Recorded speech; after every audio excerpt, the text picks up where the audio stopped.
We should start. Well, but I thought we started. We should really start. I thought we started. So, hello everyone. Welcome to a very special episode of A Doctor's View. Today I'm joined by a fantastic man. He's a consultant ophthalmic surgeon, an international speaker, a best-selling author, a mindset coach, entrepreneur, a podcaster. Who are you talking about, Paul? It's not me. Just an extraordinary man. Oh dear. Dr. The pressure Haider is on. Al-hakim. Thank you, sir. Thank you for coming. Thank you, Paul.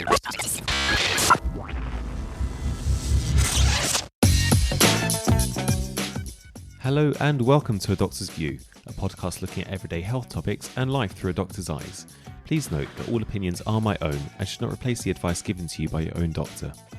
I'm Dr. Bolivios. Let's begin.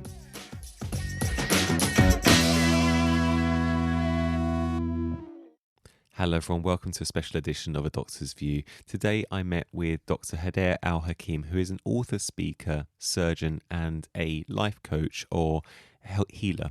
And he has helped many busy professionals recover from burnout and rediscover their love for life and passion, and has himself also suffered from burnout. And we met on a very simple conversation online, and it was on the back of the interview that was done a few weeks ago with Amandip Sidhu and the tragic loss of his brother through burnout in the workplace. So this is a rather ad hoc conversation.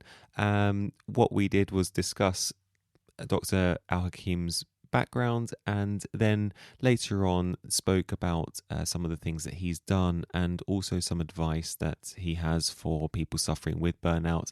And one of the reasons for doing this podcast, not only to meet a fascinating and entertaining individual, but also to publicise some of the resources available and some of the good work that Dr. Al-Hakim has done. So we start the podcast with an open discussion about Dr. Al-Hakim's background and how he came to the UK, and also some of the hardships that he suffered, which led to the burnout, and what happened afterwards to help get himself out of it. So 2004, I went back to Iraq, and the first time in, 29 years or 25 years, and it was like heaven for me.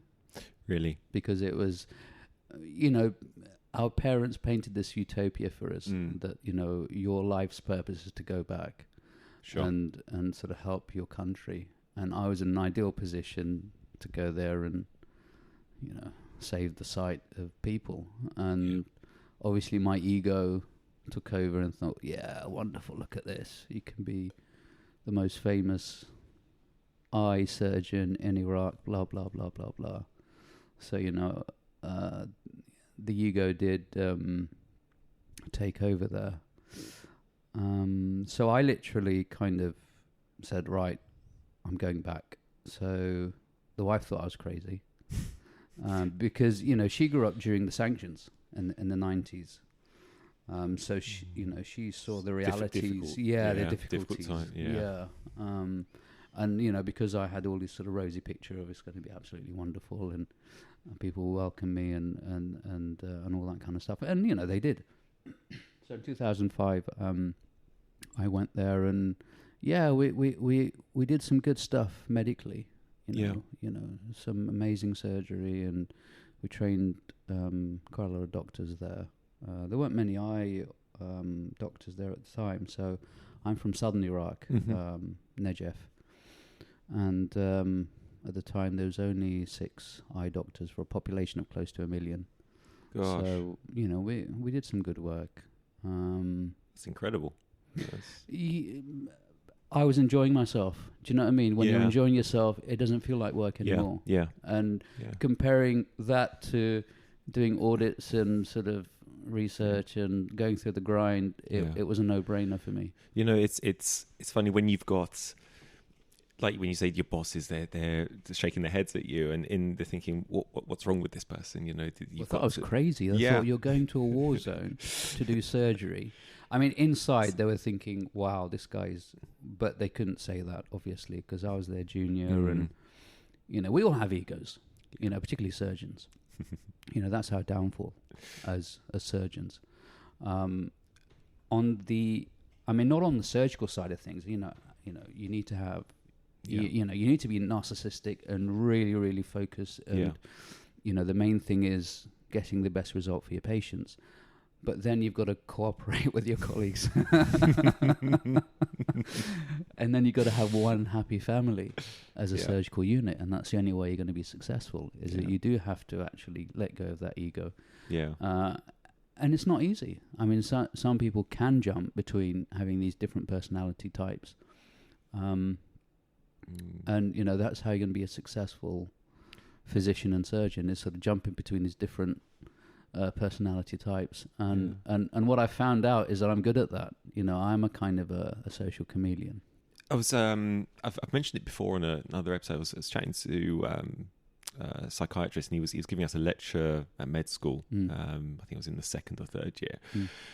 And it was this idea that he sees a lot of doctors say that they're happy-go-lucky, and it's like you're not. You're not a happy-go-lucky person. You put yourself through this, and this. You're doing this exams, and like as you say, you know, slightly a bit of narcissism, bit of you know. No, we are miserable fuckers. I mean, we are. You know, I mean, I think we like pain. You know, self-inflicted pain, definitely. Yeah. You know, to go through what we've gone through and continue to go through. And unfortunately, a lot of people out there don't talk about these things. You know, we're the crazy ones. We talk about these things. You know, the majority of doctors just sit there in silence and suffer. Yeah. And just grind themselves down until they die. And it's really sad. And, you know, they're thinking about retiring. Yeah. When they're 68. I don't know what the current. Yeah. You know, I mean, the first thing they told me when I was going to, you know, when I left in 2005, they said, "What about your pension?" And I was like, "What about my fucking pension?" But without the fucking, of course. And what about my pension? It's like, well, you know, this is my calling. Do you know what I mean? This is what I've lived all my life for. Yeah. So I was there for a year, but I burnt out because I was doing so much work. And, you know, as doctors, we just get carried away, don't we? You know, even stuff that we enjoy, we get carried away and then we just run out of gas. Yep. So I totally ran out of gas. Plus I ran out of money as well, because I was very, very altruistic back then. Sure. You know, money was never on my mind. So I ran out of gas, I ran out of money. And so I thought, well, then I sort of came back, you know, I had to earn some money. And I met this really nice lady, Sharon Ridsdale, and she said, well, you know, why don't you start a charity? So that's what we did. We started a charity, Al-Hassan Foundation, back in 2006. Amazing. And, you know, that sort of allowed me to do my passion and work in the NHS. And I was going every 6 months to do the work there. The dynamic at the time was that I was welcomed because I was still considered an outsider. You know, I wasn't considered an Iraqi. I was considered a Brit from an Iraqi family who's here to help us, and he's doing charity work, and that was it. Yeah. So that was great, and I did that for 4 years. And then we got some serious funding from DFID, the Department for Foreign and International Development, and also money from the US Army, which which is a bit weird. Not for me because I got the money, but you know, for the community here, the Shia community here, and for the Iraqis in Iraq. But that was great. So I thought, do you know what? You know, I've got some good funding there. Whatever. Let me sort of burn our bridges. So I literally sold up here 2010, and you know we set up our I unit in Najaf, and when I did that, the local people thought, this guy has political aspirations. This guy is competing against our interests, and so the dynamic changed. Sure. You know, the sort of local dynamic changed. And also, it was still very difficult there, politically. You know, there was a lot of... Yeah. There was a lot of unrest and also civil war at the time. You know, there was civil war. So, and it was a great strain, and there was a lot of mistrust, within the actual society, even within, similar religious and ethnic groups. Mm-hmm. There was actually war, killings between Shias and between Sunnis. So, it was a real mess. And I think 2009 was really bad, and 2010 was bad as well. But it was still my calling, because it was an ideological identity that I related to. Yeah. So, it was a spiritual identity that I sort of related to. And that's much more powerful than a psychological entity, and much more powerful than a geopolitical, physical entity. Yeah. And for one reason or another, I just slowly lost that spiritual connection with the place. Yeah. And, a lot of contradictions, particularly if you follow a faith and then you see a lot of contradictions in that faith, it's very damaging for the soul. I think medicine and religion, it becomes especially if you come from a religious background, you start, you do question a lot of things. It makes you, it tests your faith as well. Just from, we're obviously scientists at heart, and at the same time you're, especially in our cultures, you're brought up with a very strong religious background, and it can really be conflicting at times. Yeah, I mean, how are you going to react to that? Are you going to assimilate both and allow yourself to work within both and make you grow, or are you going to disintegrate with all these different, essentially powers pulling you apart? Yeah. So before I was losing my spiritual and ideological identity, I was able to bring them together. But then, because of all the contradictions that I saw, and because of all the, let's say the social problems that I saw, which could have been dealt with ideologically, and could have been dealt with through the spiritual teachings, but it wasn't happening. So that was quite damaging for me. So I couldn't reconcile it internally. And that meant I was losing my faith. Yeah. And, okay, it's black and white, but in life, you either have faith or fear. So I was losing my faith, and I wasn't fearful, but the drive wasn't there anymore. The passion wasn't there anymore. The purpose wasn't there anymore. I thought, well, maybe this isn't me anymore. Yeah, so I lost it. I was still doing the job, but without the passion, and without the purpose, and without the fear, the faith. So, I did burn out, and it was about 2 years of that, really. And when you burn out, you don't accept that you burn out. You just keep going, and you get more miserable. Your health is affected. Your family hate you. Your colleagues can barely work with you, and you're just miserable. And life turns into a chore. It becomes your new normal, doesn't it? Almost. It's just normal. You just become a miserable person. So a friend of mine was visiting, came over to my house, and he said, "Mate, you've bloody changed. What's wrong with you?" Yeah. And I was like, "What do you mean?" He goes, "Well, yeah, it's like, you're not happy." And I said, "Well, yeah, I'm so I actually opened up to him. It was like the first time I actually told him, because I was fearful. I thought, well, I shouldn't be this way. I'm here doing amazing work, helping people, and I've worked all my life to sort of get to this position, and I was unhappy, and I wasn't willing to accept that, and I wasn't willing to open up. Yeah. And he opened me. He gave me that safe space to sort of talk about these things. And he said, "Well, mate, just see a life coach." And I was like, "What the fuck?" Life coach, fuck that. And it's like, "Mate, if you want, see this guy." And my character is sort of, I do it first and then think about it later. So that's what I did. I thought, "Oh, fuck it, let me do it." So I met this life coach, and I won't mention his name. He's a Canadian guy. He's fairly well known now, and he literally just changed my perspective, and that's what he did.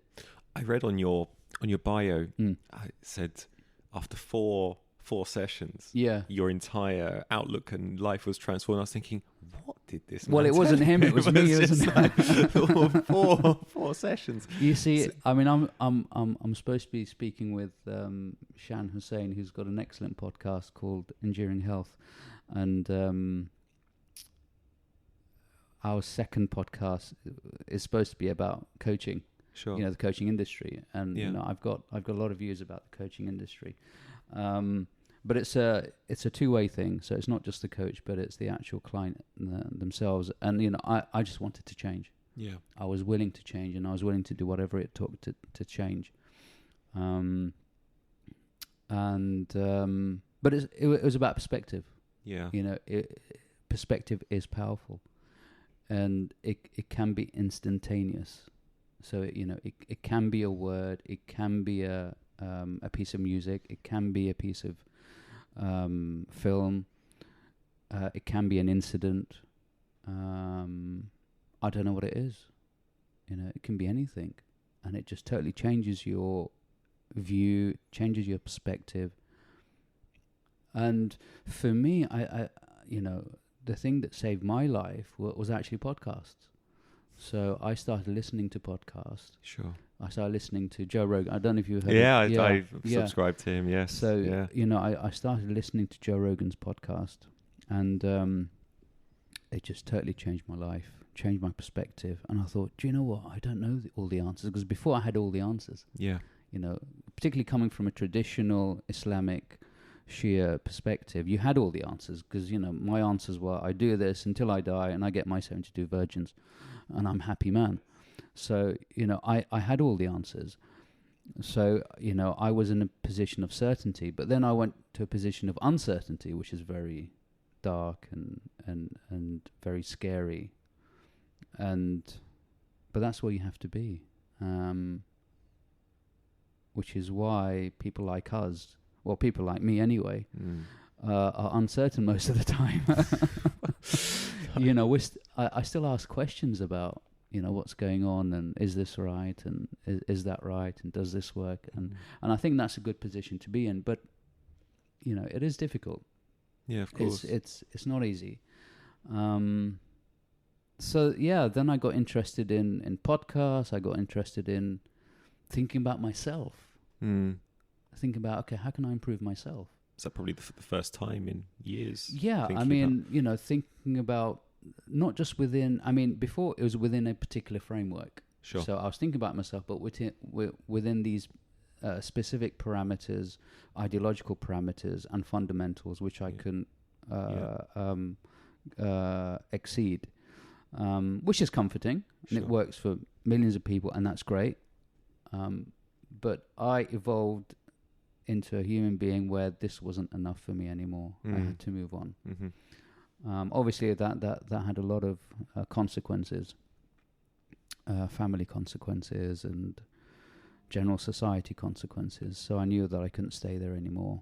But then I lost the passion for surgery as well, which was a bit, it's a shame really, because I connected the surgery with the ideology. So, I'm still journeying. I don't know. I'm still journeying. I'm still, which is why I do the podcast, because I find it fascinating listening to other people's perspectives. Yeah. And it just increases my perspective, and it makes me more rounded. And that's what I'm trying to be, It is nice getting another point of view. Just even nicer when you can acknowledge another point of view as well. And it definitely does change. And I, like yourself, got interested in I think Joe Rogan podcast was the first podcast I ever listened to, and I thought this is amazing. And some of the guests were it was astonishing listening to the conversations between them. And that was actually a bit of a driving factor to where we are today, actually. No, he's an amazing guy, and and that got me interested in comedy, and I've always been a sort of a funnyish guy without me actually knowing it, if you know what I mean. Sure. and that's my way of coping with things. And that comes from my dad. My dad is such a joker. You know, he jokes about everything, and I got that from him. And I love to joke about everything, you know, particularly the serious stuff. You know, if it's religion, if it's medicine, if it's women, if it's the wife, bloody hell, yeah, joke about the wife. And, you know, I think that's the next challenge for me, you know, to be a sort of stand-up comedian making fun of Muslims and Iraqis and women all at the same time. I think that's called my mum. This is well, actually, when I wrote my book, when I wrote my book, I mean, it is a bit of a piss take. I mean, you know, it is a serious book. You know, I do talk about burnout, but it is very light-hearted. There's another very, very nice doctor, Dr. Sean Jones. He's written a book on a physician burnout called Finding Heart Through Art, which is a really good book. It's serious. Yeah. It has a Christian undertone to it. Okay. And then I sent him my book, and he wrote a really nice review. And yeah, he said it's not a very respective view on burnout, but I totally understand where he's coming from. And you know, for me, I find lightheartedness and laughter and comedy to be such a great therapeutic modality. Yeah, I completely agree. Yeah, it's and lovely. you know, even for patients, I mean, Yes. I sit there, and you know, we have patients who are actually losing sight, and we still have a laugh. Yeah. You know, we still have a laugh. You know, we still keep it lighthearted. We still do the serious stuff as well. You know, we don't want to be struck off for sure. But you know, I do. You know, GMC won't like this, but I do swear in front of patients. You know, because that's what they're most comfortable with, and that's fine by me. I have to ask him. You looking at your website, it's so no. You run the sessions that your coaching sessions. Yeah. How did you go from needing the coaching sessions yourself, getting over this, and then going, I know, do you know what I'm going to do? I'm going to start chatting to people and getting them through this and become good at it as well, reading the testimonials and everything. It's it was my you know, the coach that I saw when I was fucked up. Yeah. The second session, he said, "Mate, you're a fucking great coach." Because I think I was coaching him as well. You know, I think, so he said, "Mate, you should be a coach." And I think that sort of got it started. Yeah. So, you know, and then I did all these courses and met all these non-medical professional coaches, which is a bit of a joke, really. Non-medical professional coaches. Yeah, well, you know, because it's not regulated. You know, you can do a 2-hour course or a 1-day course and call yourself... And be a therapist, as it were. Yeah, and be a therapist. And as most things in life, Paul, it's about the money. So a lot of people get into coaching because they want to make money. Sure. You know, and, you know, that's the reality of things. And it's the same with medicine. A lot of people get into medicine because they want to make money. So, yeah, I think that's the sort of, you know, the bottom line. And people want to do coaching for doctors because doctors have money, etc., etc. And, you know, I think that's didn't actually think about that before. Yeah, you just said it actually. Yeah. People are into that, and you know, you can see that a mile away. I wouldn't say I'm a coach. I'm more of a therapist. You know, more of a healer. Yeah, and that's a special skill. You know, being a healer. Yeah. And the principles of being a healer is that you got to heal yourself. So the actual healing process for the patient involves you healing yourself. And the moment you heal yourself, that healing power translates onto the client or onto the patient. And for me, to heal myself is to use that lightheartedness and, you know, use that painful experiences and look at it in a jovial way. Yeah. That's worked for me. Yeah. other individuals use other techniques. But, you know, these sort of terms, coaching and therapist, and, you know, I think they're very interchangeable. Yeah, sure. And, but, you know, human beings are great healers. And I think, you know, if you're a decent human being, you'll be a decent healer, I think. That's a nice thought, actually. Yeah. That's very You know, good. I mean, you know, if you're sort of good to yourself and, you know, you're a decent person, as I use that special word, if you're not, you're fine.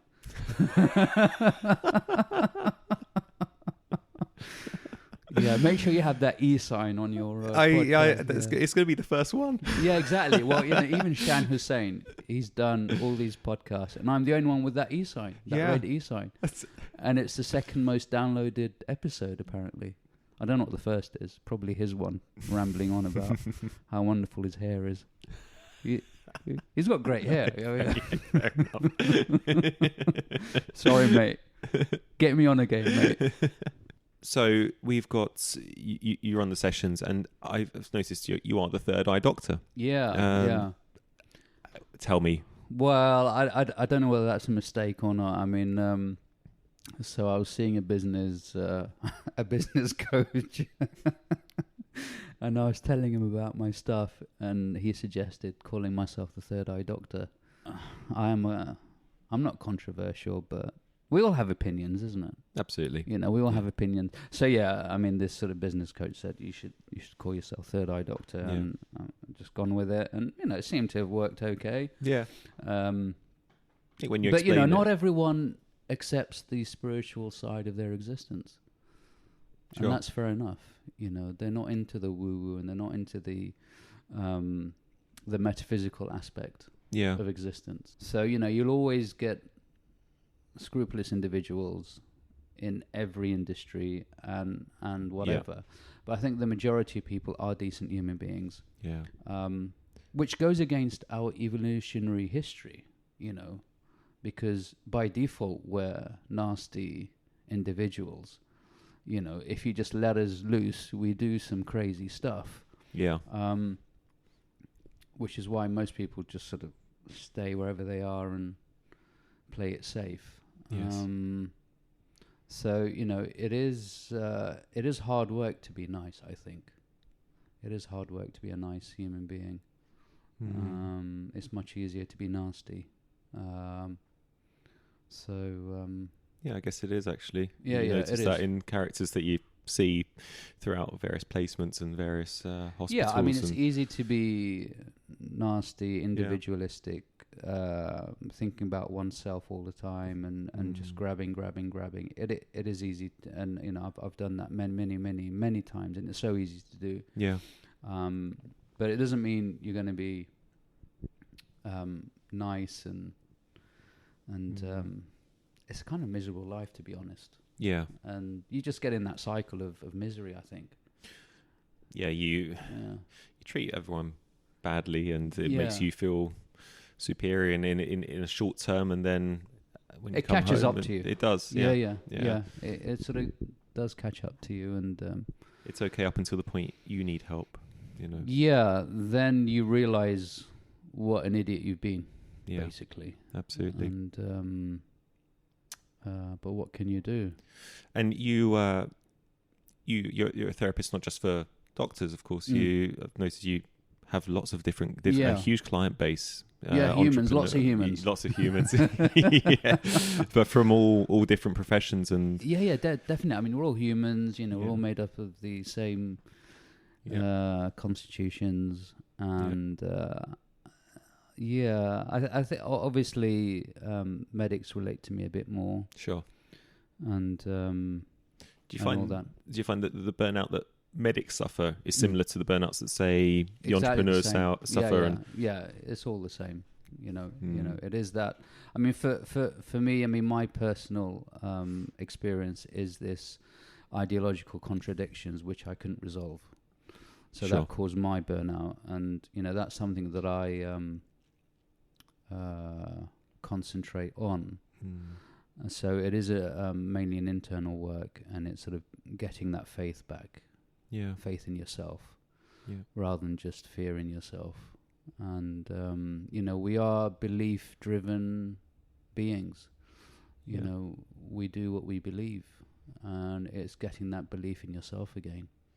It's To get them back on track. yeah. I think there's very few people that can say they haven't had moments of stress or Yeah. in their life, or haven't felt, depressed. Yeah. And the one thing it's the hope that Yeah. things get better.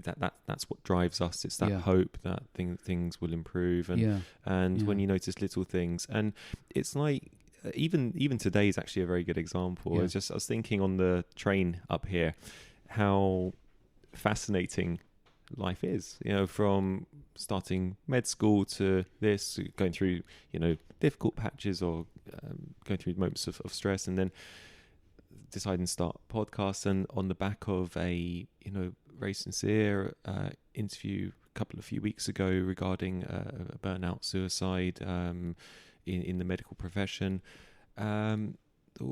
we're now together, two people who've never met before, and from different backgrounds, and coming here, having a nice conversation, and hopefully going to put a message out there to others. And we'll do it again as well, and we can talk about something else next time. Yeah. Whether it's NHS, whether it's UK politics. I mean,